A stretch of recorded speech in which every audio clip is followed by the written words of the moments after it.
મારા વાલા, મંદિરે ચોખા લઈને જાય સારી વાત છે, પણ મંદિરે ચોખા લઈને નહીં જવાનું, મંદિરે મન ચોખા કરીને જવાનું છે. મન ચોખા કરીને મંદિરે જાય, અને એ મંદિરે જાતા યાદ રાખજો, આ મારો માધવ, આ મારો કૃષ્ણ, મારો દ્વારકાધીશ. તમે તમારું પદ પ્રતિષ્ઠા લઈને જાશો તો સ્વીકાર નહીં કરે. એના માટે આપણા માટે બધાય કે આ વીવીઆઈપી, આ વીઆઈપી, આ લોકલ, આ બધું આપણા માટે.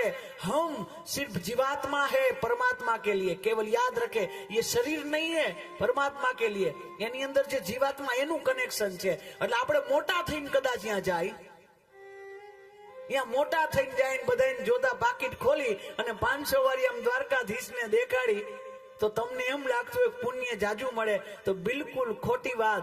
મંદિરે જાઉં તો આ સિદ્ધાંત યાદ રાખજો, મંદિરમાં દ્વારકાધીશ પાસે પાકીટમાં શું છે ને એનું કોઈ મહત્વ